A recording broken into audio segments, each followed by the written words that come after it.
Hello दोस्तों, कैसे हैं आप? उम्मीद करती हूँ अच्छे होंगे। कहानी अच्छी लगे तो लाइक शेयर सब्सक्राइब करना ना भूलें। लतिका को अम्मा बाबूजी का आना क्यों पसंद नहीं था। आज ऑफिस में फ़ोन आया था बाबूजी का, अगले सोमवार को वह और अम्मा आ रहे हैं। पति हिमांशु से यह सूचना पाकर लतिका खुश नहीं हुई। आंखें तरेर कर उसने पति को देखा, फिर भौं सिकोड़ कर बोली, तुमने क्या कहा? मैं क्या कहता भला। भाई वह आ रहे हैं तो आ रहे हैं, मेरे कुछ कहने का सवाल ही कहाँ उठता है। पर हमने तो उन्हें बुलाया नहीं।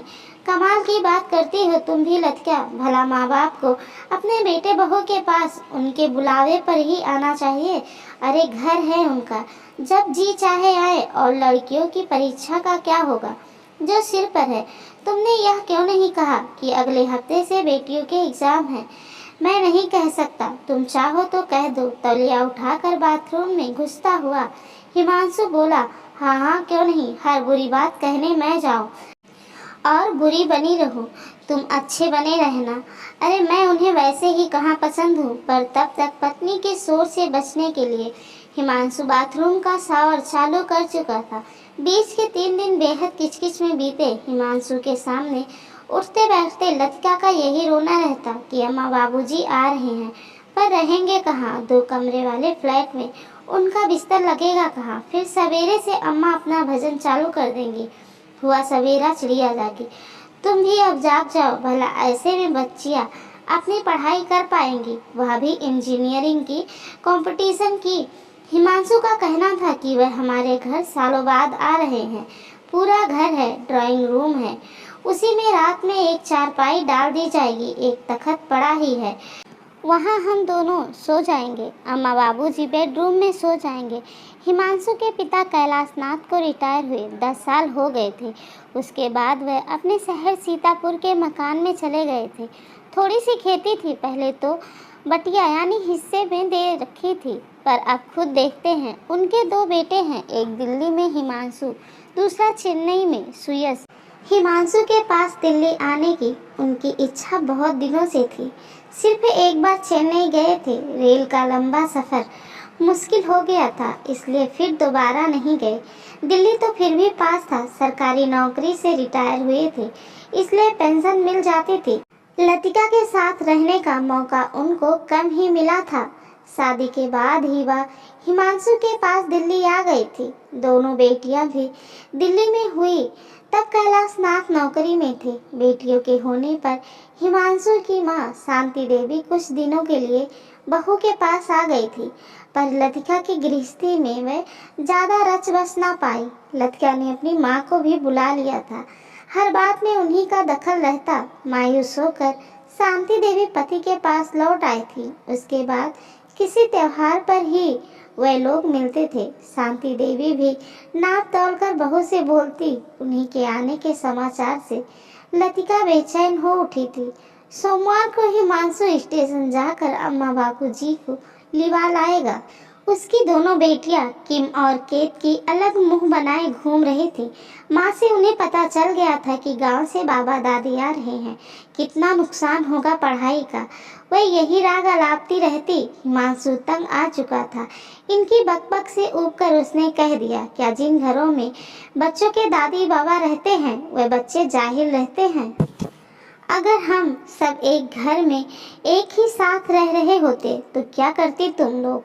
अच्छा तमाशा खड़ा कर दिया है। मेरे माता पिता आ रहे हैं, वह तुम सबके भी कुछ लगते हैं, जैसी माँ वैसी बेटियाँ। हिमांशु का इतना कहना काफी था। लतिका मुंह सुजा बैठी।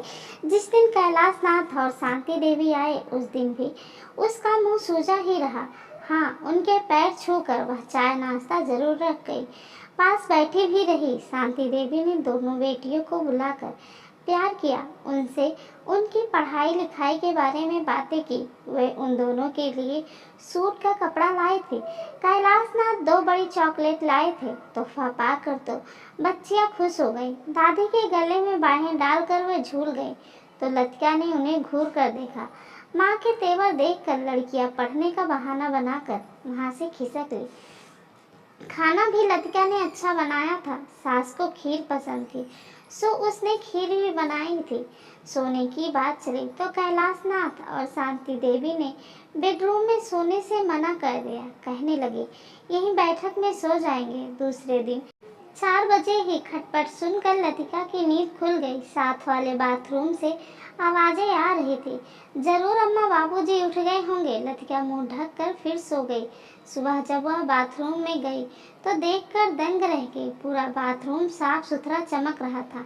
कोना कोना साफ हो गया था। वैसे तो बाई रोज ही बाथरूम साफ करती थी, पर इस तरह से तो कभी साफ नहीं हुआ था। बाहर निकली तो देखा बाबूजी सोफे पर बैठे अखबार पढ़ रहे हैं और अम्मा माला फेर रही हैं। मन ही मन में कुछ बुदबुदा रही थी। लतिका को देखकर वह मुस्कुराई। बहू, हम दोनों ने चाय पी ली है, अब तुम हमारे लिए ना बनाना। 2 दिन में ही लतिका ने महसूस कर लिया कि वह जिस चीज से घबरा रही थी वैसा कुछ भी नहीं है। सास काफी मदद कर देती है। सुबह की सब्जी काटना, दूध वाले से दूध लेना, शाम की सब्जी काटना, दूध वाले से दूध लेना, शाम की सब्जी लाना बाबूजी ने अपने जिम्मे ले लिया था। यही नहीं, सामान लाने का पैसा भी ना लेते थे वे। शाम को माँ बाबूजी दोनों ही सामने वाले पार्क में चले जाते। लड़कियां भी दादाजी के पास बैठकर खूब बातें करती। हिमांशु खुश था कि परिवार में शांति कायम है। रात को सोते समय हिमांशु ने लतिका को छेड़ दिया। अम्मा बाबूजी को आए काफी दिन हो गए तो क्या हुआ? लतिका फौरन बोल पड़ी। अच्छा यह बताओ, बाबूजी अपने मकान का क्या करेंगे? उसमें दोनों भाइयों का हिस्सा लगेगा या सिर्फ तुम्हारा? जाऊं पूछने? लतिका चिढ़ गई। तुम तो हर वक्त गुस्से में रहते हो, किसी भी बात का सीधा जवाब नहीं देते। तुम बात ही ऐसी करती हो। अरे बाबूजी का पुश्तैनी मकान है, काफी हिस्सा तो बाबूजी ने अपने पैसे से बनवाया है। वे जो चाहे उसका करे। वाह, भूल गए क्या? जब किम के इंजीनियरिंग दाखिले के लिए हमने 1 लाख रुपए मांगा था, उन्होंने मना कर दिया था। पैसे होते तो आज किम का इंजीनियरिंग का दूसरा साल होता। 1 साल ड्रॉप करने की वजह से दोनों बहनें एक साथ इंजीनियरिंग में बैठ रही हैं। लतिका प्रवासी हो उठी। वह प्राइवेट कॉलेज था। लतिका केट की इस बार पहली बार कंपटीशन दे रही है और किम दूसरी बार। अब तुम देखना, जब ये बेटियां अपनी मेहनत से सिलेक्ट होंगी तो इनकी खुशी का मजा ही कुछ और होगा। फिर इतना पैसा एक साथ बाबूजी देते कहाँ से? मकान बेचकर बच्चों के लिए इतना तो कर ही सकते थे। बहस करना फिजूल समझ। हिमांशु करवट बदल कर सो गया। एक दिन हिमांशु दफ्तर से लौटा तो उसका चेहरा उतरा हुआ था। पता चला उसने नौकरी से त्याग पत्र दे दिया है। दिया क्या, दिलवाया गया है। घर का वातावरण बोझिल हो गया। लतिका तो सिर पकड़कर बैठ गई। 20-25 हजार रुपए प्रति महीना कमाने वाले परिवार में कई चीजों की किस्तें भरी जा रही थी। कार और फ्लैट की किस्तें जो अभी काफी देनी थी। लतिका अपनी सास के पास पहुंचकर रोने लगी। कैलाशनाथ भी परेशान हो गई। दूसरे दिन तो एक अजीब ही बात हो गई। कहाँ तो अम्मा बाबूजी अभी होली तक रुकने वाले थे, कहाँ अचानक ही सुबह सुबह वह चले गए। हिमांशु परेशान सा सिर हाथों में दिए बैठा रहा। कंपनी ने अभी हर्जाना भी नहीं दिया था, तब तक कैसे चलेगा सब कुछ? लो चले गए ना तुम्हारे माता पिता, तुम्हें मुसीबत में छोड़कर। इसी का धम भरते थे। लतिका को मौका मिल गया था बोलने का। हिमांशु खुद नहीं समझ पा रहा था कि अम्मा बाबूजी ने ऐसा क्यों किया। उसकी मुसीबत में बजाय उसका हौसला बढ़ाने के वे खुद चले गए। बस चलते चलते यही कहा कि गांव जा रहे हैं। लतिका ने कहा भी घर फोन करके पता करो, पर हिमांशु ने मना कर दिया। अब कैसे भी हो परेशानी खुद उठाएंगे। अम्मा बाबूजी भी तो सब कुछ जानते हैं, वह उनसे कुछ कहने नहीं जाएगा। पूरे घर में कई रोज मातम सा छाया रहा। 1 हफ्ता बीत गया, ना अम्मा बाबूजी लौटे, ना उनका कोई फोन आया। अचानक एक रोज सुबह सुबह अम्मा बाबूजी लौट आए। लतिका हैरानी से उन्हें मुंह बनाए देखती रही। हिमांशु भी गुस्से में भरा उठकर बाहर आ गया। वह कुछ सुनाने जा ही रहा था कि अम्मा ने एक बैग लाकर उसके हाथ पर रख दिया। यह क्या है? उसने नजरें ऊपर उठाकर पूछा। रुपए, तुम्हारी फ्लैट की किस्तों के बाकी रुपए, बाबूजी बोले। पर बाबूजी, यह सब आप कैसे लाए? घर बेचकर।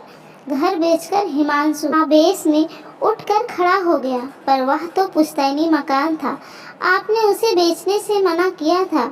उस समय की जरूरत और आज की जरूरत में जमीन आसमान का फर्क है बेटा। उस समय तुम यह मकान बेचकर बेटी का एडमिशन इंजीनियरिंग कॉलेज में करवाना चाहते थे। आज अगर मैं मकान ना बेचता तो तुम्हारा फ्लैट हाथ से चला जाता। बाबूजी, हिमांशु की आंखें भर आई। हाँ बेटा, हम तुम्हें छोड़कर कहीं चले नहीं गए थे। पैसे के इंतजाम के लिए ही गए थे। मकान तुम्हारी माँ के नाम था, सो उनका भी जाना जरूरी था। बेटी बेटियों का एडमिशन उनकी योग्यता पर होने दो। योग्यता के बल पर पाई गई चीज का आनंद ही कुछ और होता है। हिमांशु ने लतिका की तरफ देखा, जिसकी आंखों में खुशी और पछतावे के आंसू थे।